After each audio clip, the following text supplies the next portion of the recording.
BRS కు మరో shock తగిలింది. మాజీ ఎంపీలు సీతారాం నాయక్, గోడం నగేష్, మాజీ ఎమ్మెల్యేలు సైదిరెడ్డి, జలగం వెంకట్రావు బీజేపీలో చేరారు. ఢిల్లీలో తరుణ్ చుగ్, లక్ష్మణ్ సమక్షంలో కాషాయ కండువా కప్పుకున్నారు. బీజేపీలో చేరడం సంతోషంగా ఉందన్నారు మాజీ ఎంపీ నగేష్. మోదీ నాయకత్వంలో పనిచేయాలని బీజేపీలో చేరామన్నారు. యువతకు ఉపాధి కావాలంటే రాష్ట్రంలో బీజేపీ ప్రభుత్వం రావాలని అన్నారు మాజీ ఎమ్మెల్యే వెంకట్రావు. అటు గతంలో కంటే తెలంగాణలో ఎక్కువ పార్లమెంట్ స్థానాలు గెలుస్తామని తరుణ్ చుగ్, లక్ష్మణ్ తెలిపారు. ये 5 वरिष्ठ नेता, जिनमें से 4 बीआरएस पार्टी छोड़कर और एक कांग्रेस पार्टी छोड़कर आज भारतीय जनता पार्टी में शामिल हुए। पांचों के पांचों अपनी अपनी फील्ड में माहिर हैं, चुनाव लड़े हैं, चुनाव जीते हैं, पॉलिटिकली बहुत पकड़ है।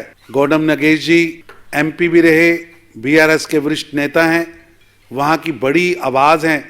और जब पूरा आंध्रा और तेलंगाना इकट्ठा होता था तब भी एमएलए रहे, ट्राइबल मिनिस्टर भी रहे।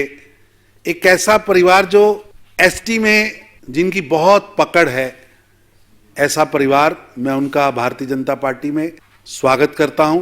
ఒక స్పష్టమైన సంకేతము రెండు పార్టీల పట్ల ప్రజలకు ఉన్నటువంటి విశ్వాసాలు సడలిపోవడము, నరేంద్ర మోడీ గారి నాయకత్వంలో దేశం ఏ రకంగా అభివృద్ధి చెందుతున్నదో, వచ్చే పార్లమెంట్ ఎన్నికల్లో స్వతహాగా బీజేపీ 370 సీట్లు, ఎన్డీఏ 400 సీట్లు సాధిస్తామని చెప్పడం ఉన్నదో దానికి అనుగుణంగానే వలసలు అన్ని పార్టీల నుంచి ఏ రకంగా ఇవాళ మోదీ నాయకత్వం కింద ఈ దేశం యొక్క సమగ్ర అభివృద్ధికి మేము సైతం అని చెప్పి ముందుకొచ్చిన వీళ్ళందరినీ కూడా స్వాగతిస్తూ, తెలంగాణలో ఖచ్చితంగా బీజేపీ పాగా వేయబోతున్న దానికి ఇది ఒక తార్కాణం. దక్షిణాదిలో కూడా ఇవాళ పెద్ద ఎత్తున భారతీయ జనతా పార్టీ ఈరోజు తెలంగాణ, ఆంధ్రప్రదేశ్, తమిళనాడు, కర్ణాటక, పాండిచేరిలో కూడా గతంలో కంటే పెద్ద సంఖ్యలో ఇవాళ పార్లమెంట్లు సాధించబోతున్నాం. ఈరోజు బీఆర్ఎస్ క్రమేణా ఇది ఖాళీ అవుతున్నది, కాంగ్రెస్ ఖతం కాబోతున్నది. ఒకటి వెలిగే పార్టీ బీజేపీ మాత్రమే. బీఆర్ఎస్ కి మరో షాక్ తగిలింది. మాజీ ఎంపీలు సీతారాం నాయక్, నగేష్ బీజేపీలో చేరారు ఇవాళ ఢిల్లీలో. ఈ అంశాలకు సంబంధించిన పూర్తి సమాచారం మా ప్రతినిధి సతీష్ అడిగి తెలుసుకుందాం. సతీష్, చెప్పండి, వీరికి ఎలాంటి హామీ లభించింది బీజేపీ నుంచి? సో ఎక్కడైనా పోటీ చేసే అవకాశం ఉందా? పూర్తి అప్డేట్స్ చెప్పండి.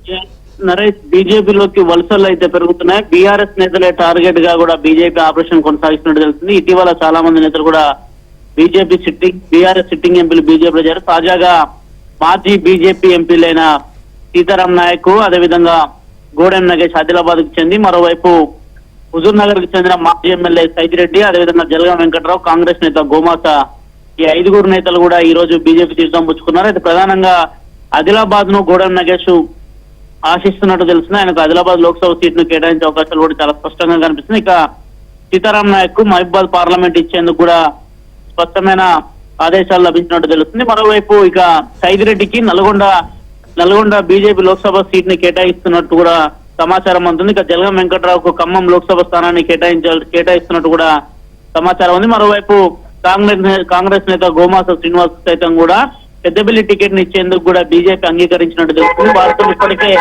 బీజేపీ రాష్ట్ర చర్చలు చేస్తారు. అనంతరం తిరిగి వారిని ఈ రోజు పార్టీలో జాయిన్ చేశారు. లక్ష్మణ్ నేతృత్వంలో వారంతా కూడా బీజేపీ పార్టీలో చేరారు. వారందరికి కూడా వారి దగ్గరలో ఉన్న కాన్ఫరెన్స్, ప్రధానంగా ఈ కాన్ఫరెన్స్ లో ఇప్పటికే అభ్యర్థుల వేట కొనసాగిస్తుంది బీజేపీ. తాజాగా వారి చేరికతోనే అక్కడ బీజేపీకి లోక్సభ అభ్యర్థులు కూడా దక్కినట్టు కూడా బీజేపీ వర్గాలు భావిస్తున్నాయి. మరోవైపు సైదిరెడ్డి బీజేపీలోకి రావడాన్ని పూర్తిగా కూడా నల్గొండ జిల్లాకు సంబంధించిన బీజేపీ నేతలంతా పెద్ద ఎత్తున కూడా ఆయన జాయినింగ్ ని వ్యతిరేకిస్తున్నారు. పార్టీ నేతలు పట్టించుకోకుండానే సైదిరెడ్డిని జాయిన్ చేసుకున్నప్పుడు కూడా కొంత బీజేపీ నేతలు అయితే గుర్రుగా ఉన్నట్టు తెలుస్తుంది. నరేష్.